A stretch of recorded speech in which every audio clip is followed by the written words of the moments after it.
Terkuak alasan Natalie Holzer lebih memilih keluar dari rumah Sule, hal ini jadi penyebab. Natalie Holzer beberkan alasan kenapa memilih keluar dari rumah Sule. Kabar kurang baik datang dari artis Natalie Holzer yang kini sedang memiliki masalah di rumah tangganya. Istri komedian Sule tersebut belum lama ini memiliki hubungan yang kurang baik dengan anak sambungnya, Putri Delina. Banyaknya masalah yang menimpa membuat Natalie Holzer lebih memilih pergi dari rumah Sule.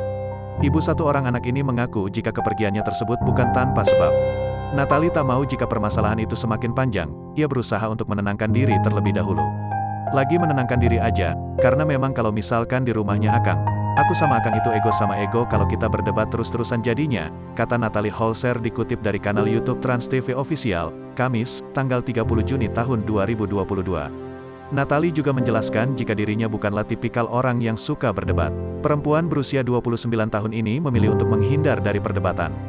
Kalau aku nggak bisa tipikal yang berdebat, mending aku keluar dulu. Kalau misalkan aku di situ, karena itu rumahnya Akang, kata Natalie.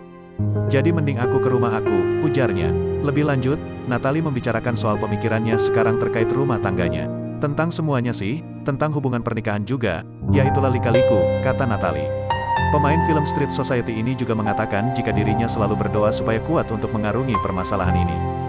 Harapan Natalie Holzer di tengah polemik dengan Putri Delina. Natalie Holzer akhirnya membeberkan hubungannya dengan Putri Delina. Seperti diketahui, Natalie Holzer santer diisukan sedang tak akur dengan Putri Delina. Keretakan hubungannya dengan anak sambungnya itu bermula dari podcast Maya Estianty. Di sana, Putri Delina menangis mengingat perlakuan Natalie beberapa waktu lalu yang sempat kabur dari rumah. Dari ucapannya di podcast itu, seolah menyiratkan bahwa Putri belum sepenuhnya memaafkan Natalie. Namun secara tegas, Natalie mengaku hubungannya dengan Putri baik-baik saja.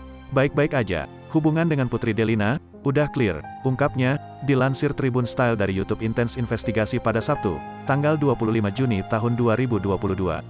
Gak ada kurang komunikasi sih. Aku selalu ngomong sama Putri kalau ada apa-apa cerita sama bunda, imbunya. Natalie berkali-kali sudah menyampaikan permintaan maafnya untuk Putri. Dan begitu pula sebaliknya, dan hal itu telah dilakukannya jauh sebelum podcast Putri bersama Maya Estianty viral. Memang sebelum podcast juga udah saling minta maaf kok. Maaf ya kalau menyinggung perasaan bunda dan lain-lain. Ya udah sama-sama minta maaf, bundanya juga minta maaf, jelas Natalie. Istri komedian Sule itu sadar betul bahwa dirinya masih harus banyak belajar menjadi ibu sambung yang baik.